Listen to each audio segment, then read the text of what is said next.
Dear international students, there is something I noticed. By the way, if you want to move to Belgium in 2025, this is the video you need. And please, watch this video till the end. Then you do what I will tell you now to do. But before you do it, make sure you do your own personal research. Because these videos I'm giving you, things can change later on, right? Now, before I even talk about these two schools, there are two schools I'm going to be giving you now. This is one, this is two. They are open. You can apply for admissions as I speak. But let me say these things here. Immigration is getting difficult. And if you want to get results, you need to sit up and do the right thing. I also noticed that most of us just go directly to university site, click them, and then choose anything and we are applying for it. No, that is not the way it is done.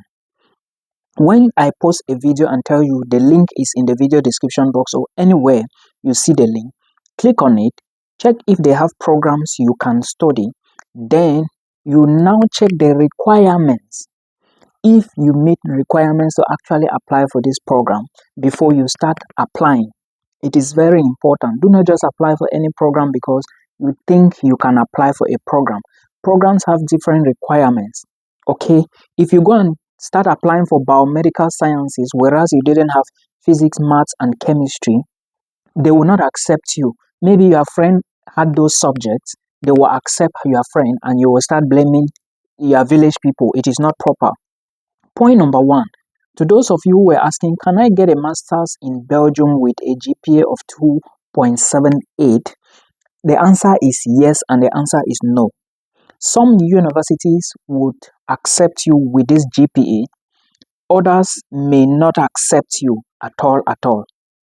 Put this into consideration. That's point number one. Point number two, can I study nursing or courses in the medical field? Yes. You can study these courses in Belgium, but you need to understand that you might need the Dutch or maybe the German or the French language.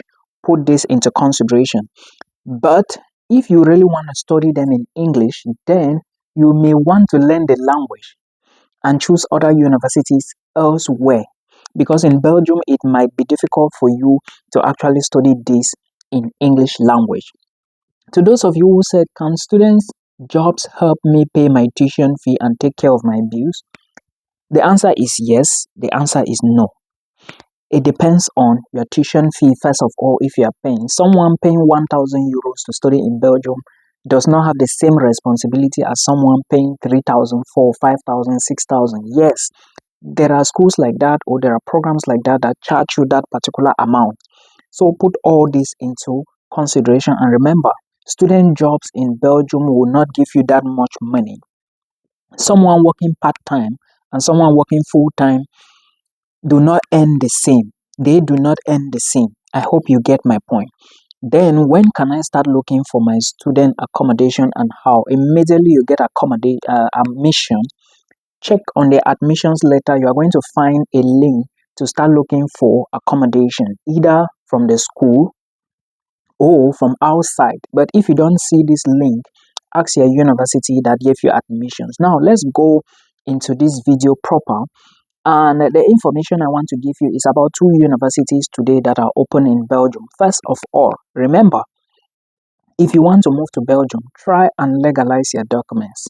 Now, it's not every school that will ask you to legalize your documents before you can get admission.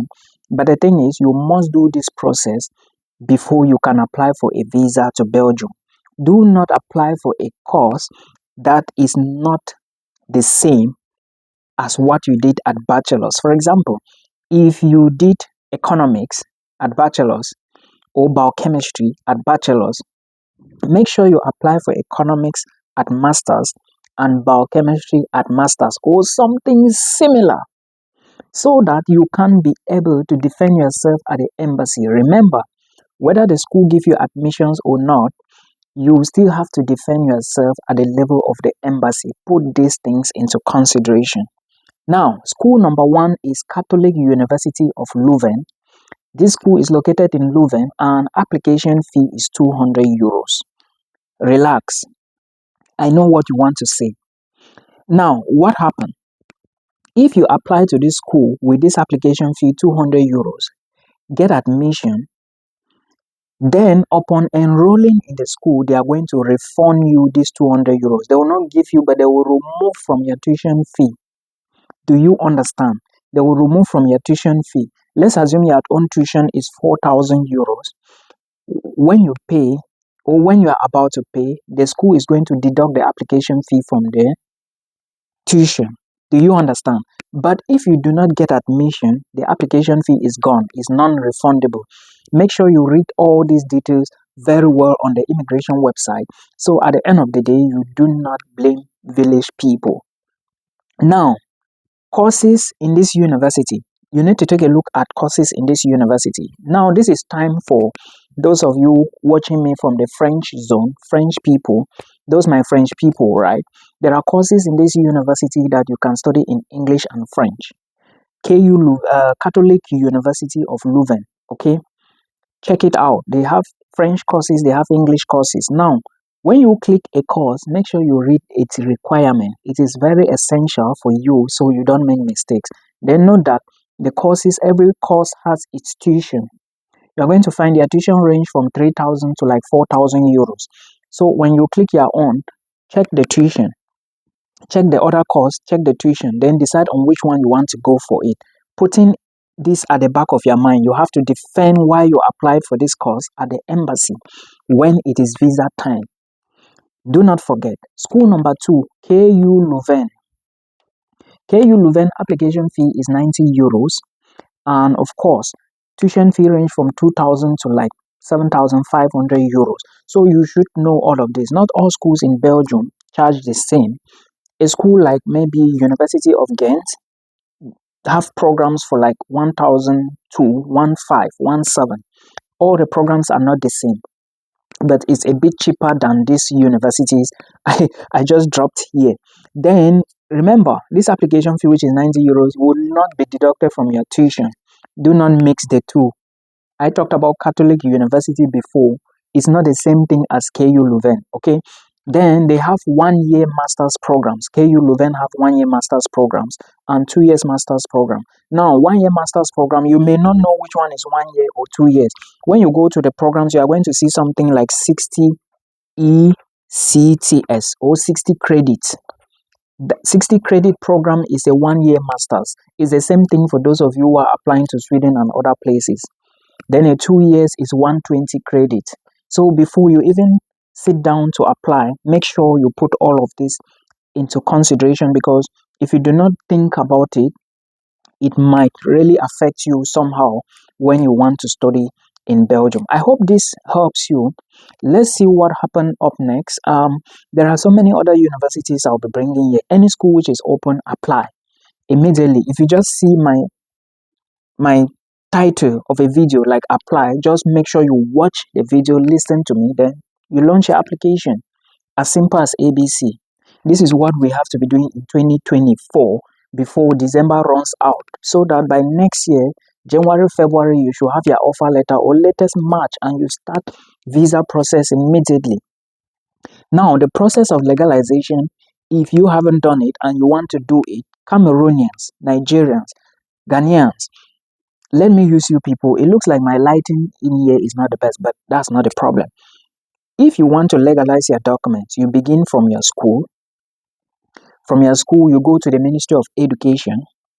From Ministry of Education, you go to the Ministry of Foreign Affairs. Some universities have different requirements. For example, Nigerians have to go to Education Ministry, Foreign Affairs Ministry, then the Belgian Embassy.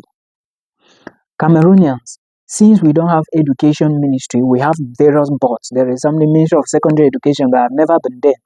What you need to do is take a confirmation from the GCA board, who is the education, who gave you O levels and A levels. Take confirmation, then you go with it. When you take the confirmation, they will address it to the Ministry of Foreign Affairs.